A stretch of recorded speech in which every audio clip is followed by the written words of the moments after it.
السلام علیکم ورحمۃ اللہ وبرکاتہ۔ وعلیکم السلام ورحمۃ اللہ وبرکاتہ۔ کیا حال ہے سب کا؟ الحمدللہ۔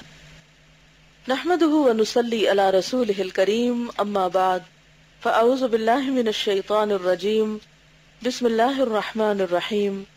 رب اشرح لی صدری ویسر لی امری واحلل عقدۃ من لسانی یفقہوا قولی۔ اجابت دعا کے خاص اوقات، فصل چہارم۔ کسی مقصد کے لیے جب دعا کے ساتھ حضور قلب اور جمعیت خاطر موجود ہو۔ اس کا معنی کیا ہے جمعیت خاطر؟ اچھا، خاطر کا مطلب بتائیے کیا ہے؟ جمعیت کا مطلب تو اکٹھا کرنا ہے نا، اور خاطر خیال۔ یس، جمعیت خاطر کا مطلب ہوتا ہے خیالات کو مجتمع کرنا، بکھرے ہوئے خیالات کو اکٹھا کرنا۔ اور اجابت دعا یعنی دعا کے جواب ملنے، یعنی قبولیت کے 6 خاص اوقات میں سے کوئی بھی وقت پایا جائے تو دعا ضرور قبول ہوتی ہے، اور وہ 6 اوقات یہ ہیں۔ نمبر 1، رات کا آخری تہائی حصہ، تہجد کا وقت۔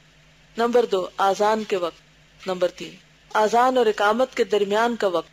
نمبر 4، فرض نماز کے بعد۔ نمبر 5، جمعہ کے دن جب امام ممبر پر چڑھے تاکہ نماز جمعہ ختم ہو جائے۔ نمبر 6، جمعہ ہی کے دن نماز عصر کے بعد کی آخری ساعت، یعنی عصر کے بعد سے آخر تک۔ ان اوقات کے ساتھ ساتھ قلبی خضوع و خشوع ضروری ہے، اور بارگاہ رب العالمین میں عجز و انکسار، ذلت و خاکساری، تضرع اور الحاح اور رقت قلب بھی، اور دعا کرنے والے کا رخ قبلے کی طرف ہو، کامل طہارت کے ساتھ ہو، اپنے دونوں ہاتھ بارگاہ الہی میں اٹھائے، اور سب سے پہلے اللہ تعالیٰ کی حمد و ثنا بجا لائے۔ اس کے بعد رسول اللہ صلی اللہ علیہ وسلم پر، جو اللہ تعالیٰ کے خاص بندے ہیں، درود شریف بھیجے، اور اپنی حاجت پیش کرنے سے قبل توبہ اور استغفار کرے۔ پھر پوری ہمت اور توجہ کے ساتھ اللہ تعالیٰ کی طرف متوجہ ہو، اور نہایت الہ و زاری، تملک اور خاکساری کے ساتھ بارگاہ الہی میں اپنا سوال پیش کرے، اور ترغیب و ترہیب، امید و خوف کے ساتھ اس کی جناب میں دعا کرے، اور اللہ تعالیٰ کے اسماء حسنی اور اس کی مقدس صفات۔ کون سی مقدس صفات؟ جی، اللہ کے ناموں میں جو ہیں، اور اس کی توحید کا وسیلہ پکڑے۔ دعا سے پہلے کچھ صدقہ و خیرات کرے تو امید ہے کہ یہ دعا مسترد نہ ہوگی، خصوصاً جب کہ وہ دعائیں پڑھی جائیں جن کے بارے میں رسول اللہ صلی اللہ علیہ وسلم کا ارشاد ہے کہ ان کے قبول ہونے کی امید کی جا سکتی ہے، یا وہ دعائیں پڑھی جائیں جن میں اسم اعظم موجود ہے، اللہ کا بہت بڑا نام۔ اسم اعظم والی دعاؤں میں سے ایک دعا یہ بھی ہے جو سنن اور صحیح ابن حبان میں حضرت عبداللہ بن برادہ عن ابیہ سے مروی ہے کہ رسول اللہ صلی اللہ علیہ وسلم نے ایک آدمی کو یہ دعا کرتے ہوئے سنا: اللہم انی اسألک بانی اشہد انک انت اللہ لا الہ الا انت الاحد الصمد الذی لم یلد ولم یولد ولم یکن لہ کفوا احد۔ اے اللہ، میں تجھ سے اس وسیلے کے ذریعے مانگتا ہوں کہ میں گواہی دیتا ہوں کہ تو اللہ ہے، تیرے سوا کوئی دوسرا الہ نہیں، تو اکیلا ہے، بے نیاز ہے، ایسی ذات ہے کہ نہ کسی کو جنا اور نہ خود کسی سے جنا گیا، اور نہ کوئی اس کے برابر ہے۔ تو اس میں اللہ تعالیٰ کا کون سا نام ہے بہت بڑا؟ الاحد، الصمد۔ یعنی ان ناموں کے ساتھ اگر اللہ کو پکارا جائے، یا احد یا صمد، یا پھر اسی طرح اس دعا کو پڑھ کر دعا مانگی جائے جو بھی دل میں ہے، تو دعا قبول ہوگی۔ اس کی یہ دعا سن کر رسول اللہ صلی اللہ علیہ وسلم نے فرمایا: لقد سأل اللہ بالاسم الذی اذا سئل به اعطى واذا دعی به اجاب۔ سنن ابن ماجہ ابواب الدعاء۔ یہ آدمی اللہ تعالیٰ کے اس نام سے مانگتا ہے کہ جب اس کے وسیلے سے سوال کیا جائے تو وہ دیتا ہے، اور جب اس کے ذریعے دعا کی جائے تو وہ قبول کرتا ہے۔ ایک دوسری روایت میں ہے: لقد سألت اللہ باسمہ الاعظم، تو نے اللہ تعالیٰ کے اسم اعظم کے ذریعے سوال کیا ہے۔ سنن اور صحیح ابی حاتم بن حبان میں حضرت انس بن مالک سے مروی ہے کہ ایک بار وہ بارگاہ رسالت میں بیٹھے تھے، ایک آدمی نے نماز پڑھی، نماز کے بعد اس نے یہ دعا پڑھی: اللہم انی اسألک بان لک الحمد لا الہ الا انت المنان بدیع السماوات والارض یا ذا الجلال والاکرام یا حی یا قیوم۔ سنن ابن ماجہ ابواب الدعاء۔ اے اللہ، اس وسیلے سے تجھ سے سوال کرتا ہوں کہ تمام تعریفیں تیرے لیے ہیں، تیرے سوا کوئی عبادت کے لائق نہیں، تو ہی بڑا احسان کرنے والا ہے، تو ہی آسمانوں اور زمین کا پیدا کرنے والا ہے، اے صاحب عزت و بخشش، اے زندہ جاوید، اے سب کو قائم رکھنے والے۔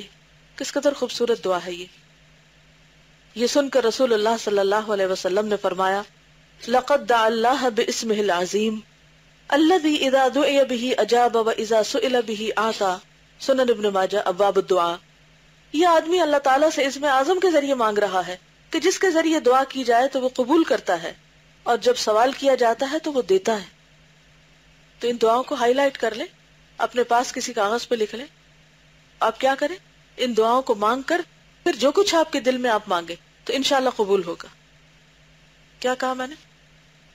جب دعا کرنا چاہیں، ضروری نہیں وقت ہو، وقت بھی ہو تو اچھا، لیکن جب بھی آپ دعا کرنا چاہیں تو ان کو ساتھ پہلے پڑھ لیں۔ اس میں اعظم ان 2 آیتوں میں ہے الہکم الہ واحد، تمہارا خدا وہی ایک اللہ ہے، لا الہ الا هو الرحمن الرحیم۔ اور آل عمران کی ابتدائی آیت الف لام میم اللہ لا الہ الا هو الحی القیوم۔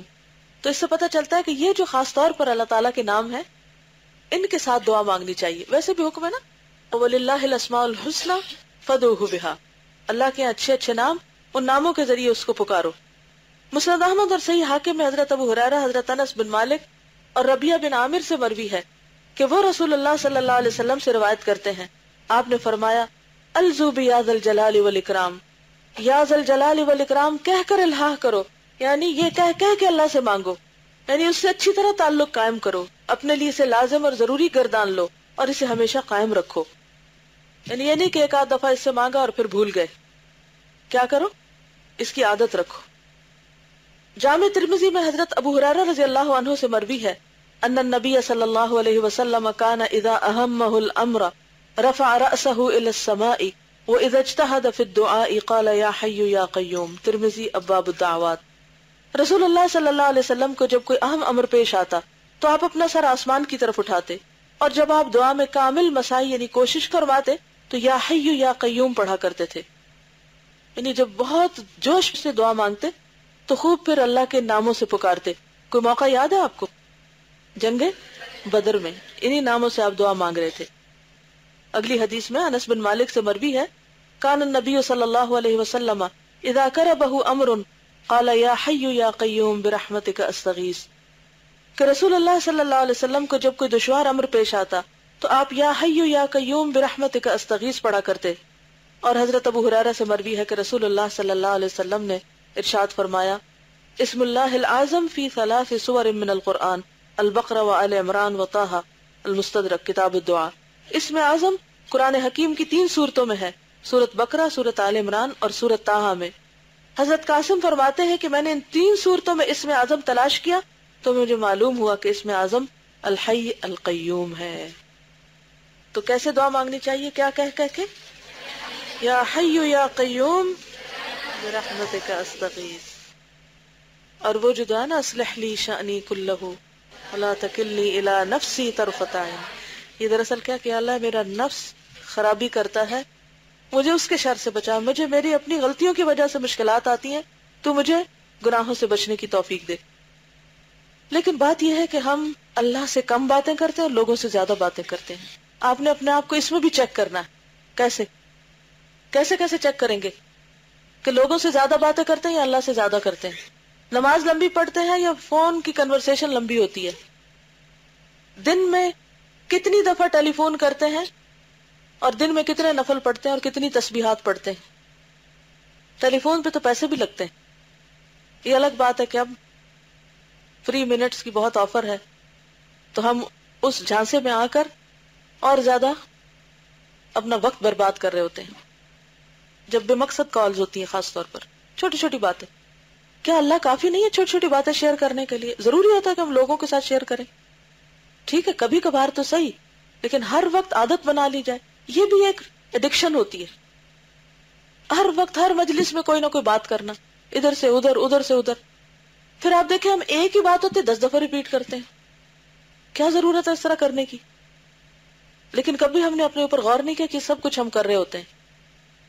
تو جب تک ہماری اللہ سے گفتگو زیادہ نہیں ہوتی، یعنی ذکر کی شکل میں یا ویسے اپنے غم دکھ بانٹنے کی شکل میں، اور بندوں سے کم نہیں ہوتی، تو یہ دعویٰ جھوٹا ہے۔ والذین آمنوا اشد حبا للہ، جب خیال ہے اچھا میں فلاں کو فون کروں، فوراً کہ یا حی یا قیوم برحمتک استغیث اصلح لی شانی کلہ ولا تکلنی الی نفسی طرفت عین. طرفت عین کلک ہے، صرف آنکھ کا جھپکنا، اور اب ایک کلک سے فیورٹ نمبر ڈائل کر دیں گے آپ. کہاں کا؟ جی جو ہی فون پہ ہاتھ جائے فوراً کیا پڑھنے لگ جائے؟ یا حی یا قیوم برحمتک استغیث اصلح لی شانی کلہ ولا تکلنی الی نفسی طرفت عین. کوئی بندہ آپ کی اصلاح نہیں کر سکتا جب تک کہ آپ خود سنجیدہ نہ ہو اور خود کوشش نہ کریں. جزاکم اللہ خیرا. سبحانک اللہم و بحمدک نشہد ان لا الہ الا انت نستغفرک و نتوب الیک.